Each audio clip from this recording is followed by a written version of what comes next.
ಏಕಾದಶಿಯಂದು ಶ್ರೀರಾಮನ ಸಂಕೀರ್ತನೆ ಮತ್ತು ಉಪವಾಸಕ್ಕೆ ಬಹಳ ಮಹತ್ವವಿದೆ. ಶ್ರೀಮತಿ ಜಿ ಯಶೋಧಾ ಪ್ರಕಾಶ್. ಏಕಾದಶಿಯಂದು ಮಾಡಲಾಗುವ ಶ್ರೀರಾಮನ ಸಂಕೀರ್ತನೆ ಮತ್ತು ಉಪವಾಸಕ್ಕೆ ಬಹಳ ಮಹತ್ವವಿದೆ ಎಂದು ಚಳ್ಳಕೆರೆಯ ಶಾರದಾಶ್ರಮದ ಸದ್ಭಕ್ತರಾದ ಜಿ ಯಶೋಧಾ ಪ್ರಕಾಶ್ ಅವರು ತಿಳಿಸಿದರು.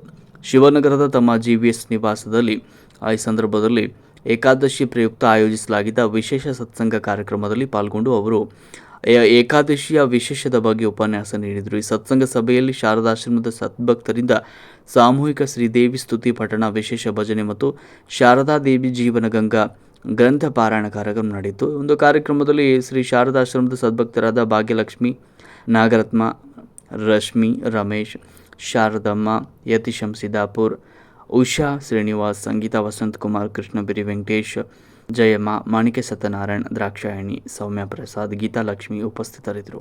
ವರದಿ ಯತೀಶಂ ಸಿದ್ದಾಪುರ್, ಚಳ್ಳಕೆರೆ.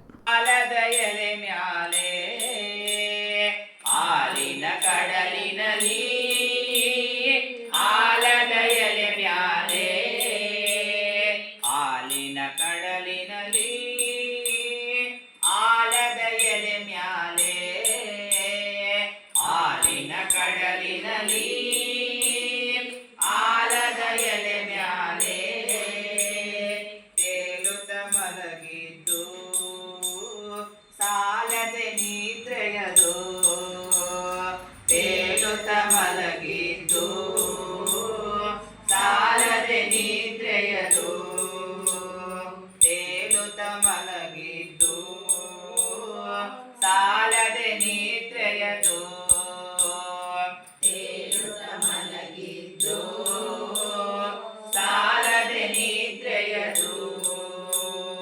ನದಿಗಳ ನಡುವಿನಲ್ಲಿ ಉರಗದ ಮಡಿಲಿನಲ್ಲಿ, ನದಿಗಳ ನಡುವಿನಲ್ಲಿ ಉರಗದ ಮಡಿಲಿನಲ್ಲಿ, ನದಿಗಳ ನಡುವಿನಲ್ಲಿ ಉರಗದ ಮಡಿಲಿನಲ್ಲಿ, ನದಿಗಳ ನಡುವಿನಲ್ಲಿ ಉರಗದ ಮಡಿಲಿನಲ್ಲಿ ಮಲಗಿಡೆ ಬಂದಿಲ್ಲಿ ಮುಗಿಯದ ನಿದ್ರೆಯಲ್ಲಿ, ಮಲಗಿಗೆ ಬಂದಿಲ್ಲಿ ಮುಗಿಯದ ನಿದ್ರೆಯಲ್ಲಿ, ಮಲಗಿಗೆ ಬಂದಿಲ್ಲಿ ಮುಗಿಯದ ನಿದ್ರೆಯಲ್ಲಿ, ಮಲಗಿಗೆ ಬಂದಿಲ್ಲಿ ಮುಗಿಯದ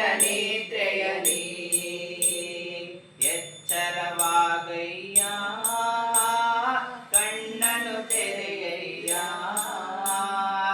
ಎಚ್ಚರವಾಗಯ್ಯ ಕಣ್ಣನು ತೆರೆಯಯ್ಯ,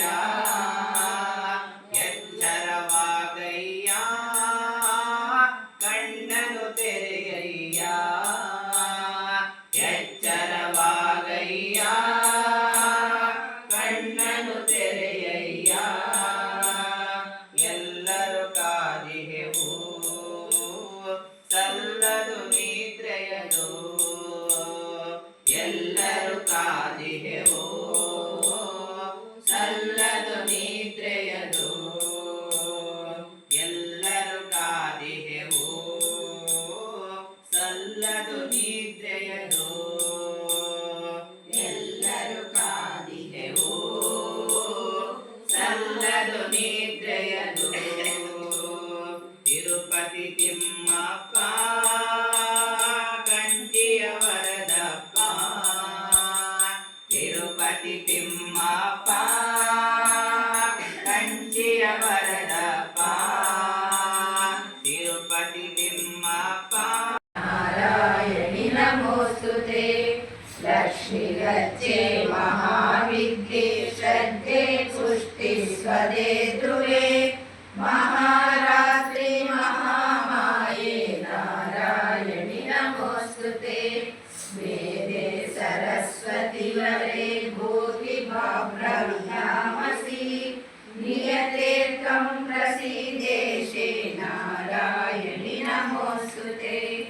ಸರ್ವರೂಪಿಷೆ ಸರ್ವಶಕ್ತಿ ಸಮನ್ವಿತೆ, भयेभ्यस्त्राहि नो देवी दुर्गे देवी नमोऽस्तुते एतत्ते वदनं सौम्यं लोचनत्रयभूषितं पातु नः सर्वभूतेभ्यः कात्यायिनि नमोऽस्तुते ज्वालाकरालमद्युग्रमशेषासुरसूदनं त्रिशूलं पातु नो भीते भद्रकाली नमोऽस्तुते ಸ್ವಯಂ ಶ್ರೀರಾಮಕೃಷ್ಣರು ಕೂಡ ಪುಷ್ಟಿಕರ ಆಹಾರ ಎಷ್ಟು ಮಹತ್ವ ಕೊಡುತ್ತಿದ್ದರು ಎಂಬುದನ್ನು ಎತ್ತಿ ತೋರಿಸುತ್ತಿದ್ದಾರೆ ಮತ್ತು ಅದನ್ನೇ ನೆಪವಾಗಿಟ್ಟುಕೊಂಡು ಈಗಲೂ ಅವರಿಗೆ ಅದನ್ನೇ ನೈವೇದ್ಯ ಮಾಡಬೇಕು ಎಂದು ಒತ್ತಿ ಹೇಳುತ್ತಿದ್ದಾರೆ.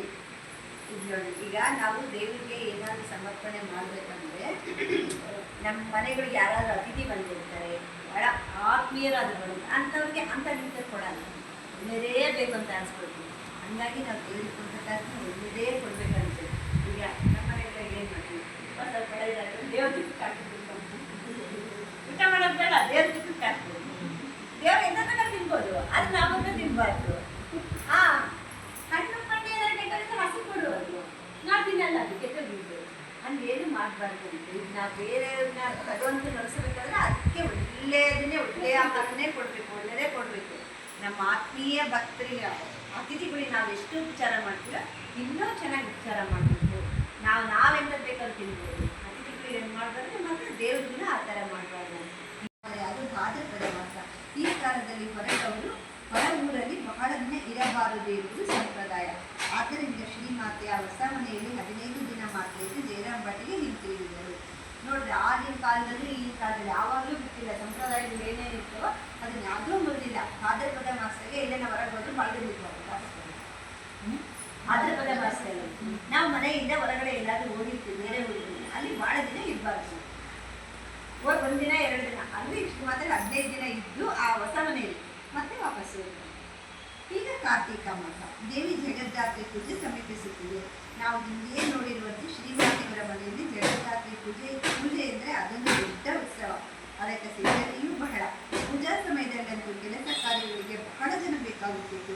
ಈ ಸಲ ಪೂಜಾ ಸಾಮಗ್ರಿಯ ಉಗ್ರಾಣವನ್ನು ನೋಡಿಕೊಳ್ಳಬೇಕಾಗಿದ್ದ ಮನುಷ್ಯ ಕಾಯಿಲೆ ಬಿದ್ದಿದ್ದಾನೆ. ಶ್ರೀಮಾತೆಯವರು ಅವನ ಬದಲಿಗೆ ವಯಸ್ಪಾರರಿಂದ ಒಬ್ಬ ಹುಡುಗನನ್ನು ಕರೆಸಿಕೊಂಡರು. ಆದರೆ ಆತ ಬ್ರಾಹ್ಮಣ ಇದ್ದ. ಆದ್ದರಿಂದ ಶ್ರೀಮಾತೆಯವರವನಿಗೆ, ನೋಡು, ನೀನು ಬಡಿಯ ವಸ್ತುಗಳನ್ನು ಮಾತ್ರ ಮುಂದರಂತೆ ಎಚ್ಚರವಾಗಿದ್ದುಳು, ಉಳಿದೆಲ್ಲ ವ್ಯವಸ್ಥೆಗಳನ್ನು ನೀನು ನೋಡಿಕೊಳ್ಳಬಹುದು ಎಂದು ಮಗಳು ಹೇಳಿಬಿಟ್ಟರು.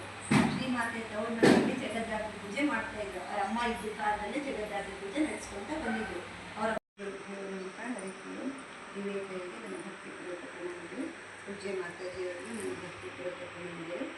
ಎಲ್ಲರಿಗೂ ನಮಸ್ಕಾರ. ನಾಳೆ ಏಕಾದಶಿ. ಏಕಾದಶಿ ಅಂದರೆ ನಾವು ವಿಶೇಷವಾಗಿ ಅವತ್ತಿನ ದಿನ ರಾಮನ ಪೂಜೆ, ರಾಮನ ಭಜನೆ, ರಾಮನಾಮ ಸಂಕೀರ್ತನೆ ಎಲ್ಲ ಮಾಡ್ತಿರ್ತೀವಿ. ಅವತ್ತಿನ ದಿನ ಉಪವಾಸ ಇರೋರು ಇರ್ತಾರೆ. ಉಪವಾಸ ಅಂದರೆ ದೇವರಿಗೆ ಹತ್ತಿರ ಆಗೋದು. ಉಪ ಅಂದರೆ ಹತ್ತಿರ, ವಾಸ ಅಂದರೆ ನಾವು ಆ ದೇವರ ಹತ್ರ ಇರೋದು. ಕೆಲವೊಬ್ಬರು ಏನೂ ತಿಂದ ನೀರು ಸಹ ಕುಡಿದಂಗೆ ಉಪವಾಸದಿಂದ ಸಂಜೆ ಉಪವಾಸ ಬಿಡೋರು ಇರ್ತಾರೆ. ಕೆಲವೊಬ್ಬರು ಹಣ್ಣು ಹಾಲು ಅಂಥದ್ದು ತಗೊಳ್ತಿರ್ತಾರೆ. ಕೆಲವೊಬ್ಬರು ಅನ್ನನೇ ಒಂದೇ ತಗೊಳ್ತಾರೆ, ಉಳಿದಿದ್ದೆಲ್ಲ ಮಾಡ್ಕೊಳ್ತಾರೆ. ಆ ಥರನೂ ಏಕಾದಶಿ ದಿನ ಮಾಡ್ತಾ ಇರ್ತೀವಿ. ನಾವು ತಿಂಗಳಿಗೊಂದ್ಸರಿ ಏಕಾದಶಿ 2 ಬರುತ್ತೆ ಏಕಾದಶಿ. ಅವತ್ತಿನ ದಿನ ಸುಮ್ಮನೆ ಆದರೆ ಇರೋದಿಲ್ಲ. ಒಂದು ದೇವರ ಹೆಸರಿನ ಮೇಲೆ ಆದ್ರೂ ನಾವು ಒಂದು ದಿನ ಉಪವಾಸ ಮಾಡಿ ಭಕ್ತಿಯಿಂದ ದೇವರಿಗೆ ಏಕಾದಶಿ ಅಂತ ಹೇಳ್ಬಿಟ್ಟು ನಮ್ಮ ಮನಸ್ಪೂರ್ವಕವಾಗಿ ಧ್ಯಾನ ಜಪ ಅವತ್ತಿನ ದಿನ ವಿಶೇಷ ಇರುತ್ತೆ. ನಾವು ಒಂದು ಸಾರಿ ಜಪ ಮಾಡಿದ್ರೆ ಅದಕ್ಕೆ ವಿಶೇಷ ಫಲ. ನಾವು ದಿನಕ್ಕೆ 1 ಸಾರಿ 2 ಸಾರಿ ಮಾಡಿದ್ರೆ 1 ಸಾರಿ ಮಾಡಿದ್ರೆ 2 ಪಟ್ಟು ಫಲ ಸಿಗುತ್ತೆ. ಆವತ್ತಿನ ದಿನ ವಿಶೇಷ ಜಪ ಧ್ಯಾನ ಮಾಡಿದ್ರೆ ಇನ್ನೂ ಒಳ್ಳೆಯದು ಅಂತ ಹೇಳ್ತಿರ್ತಾರೆ. ಈಗ ರಾಮ ಎಲ್ಲದಕ್ಕೂ ಅವನು ಎಲ್ಲ ಥರ ಕಷ್ಟಗಳು ಸಂಕಟಗಳನ್ನು ಪರಿಹಾರ ಮಾಡಿದನು ಅಂತ ಹೇಳ್ತೀವಿ. ಹಂಗಾಗಿ ಅವತ್ತಿನ ದಿನ ಏಕಾದಶಿ ದಿನ ವಿಶೇಷವಾಗಿ ರಾಮನ ಪೂಜೆ ಮಾಡ್ತಾರೆ, ರಾಮನ ಸಂಕೀರ್ತನೆಗಳಾಡ್ತಾರೆ, ರಾಮನ ಭಜನೆಗಳಾಡ್ತಾರೆ. ಹೀಗಾಗ್ಬಿಟ್ಟು ನಾವು ಎಲ್ಲರೂ ರಾಮನ ಬಗ್ಗೆ ಸ್ವಲ್ಪ ಹೆಚ್ಚಾಗಿ ತಿಳ್ಕೊಂಡು ರಾಮನ ಭಜನೆಗಳು ಆಡೋಣ, ರಾಮನ ಜೊತೆಗೆ ಪಾತ್ರರಾಗೋಣ. ನಾವು ಈ ಥರನಾದರೂ ಉಪವಾಸ ಮಾಡಿ ದೇವರಿಗೆ ಹತ್ರ ಆಗೋಣ. ಉಪವಾಸ ಅಂದರೆ ಏನೂ ಇರದಂಗೆ ನಿರಾಹಾರ ನಿರ್ಜಲ ಉಪವಾಸ ಮಾಡ್ತಾರೆ ಅಂತಲ್ಲ, ಕೆಲವೊಬ್ರು ಮಾಡ್ತಾರೆ. ಕೆಲವೊಬ್ರು ಈಗಲೂ ನಿರ್ಜಲ ಉಪವಾಸನೇ ಮಾಡ್ತಾರೆ ಏಕಾದಶಿ ದಿನ. ಅಷ್ಟೊಂದು ಪ್ರೇಮ್ ಅಂತ ಬರ್ತಾನೆ ನೋಡ್ರಿ ಒಬ್ಬರು. ಸಾಧ್ಯವಾದಷ್ಟು ಎಲ್ಲರೂ ಎಷ್ಟಾಗುತ್ತೋ ಅಷ್ಟು ದೇವ್ರಿಗೆ ಹತ್ತಿರ ಆಗೋಣ. ಉಪವಾಸದ ಮೂಲಕ ದೇವರಿಗೆ ಹತ್ತಿರ ಆಗಿಬಿಟ್ಟು ದೇವ್ರ ಕೃಪೆಗೆ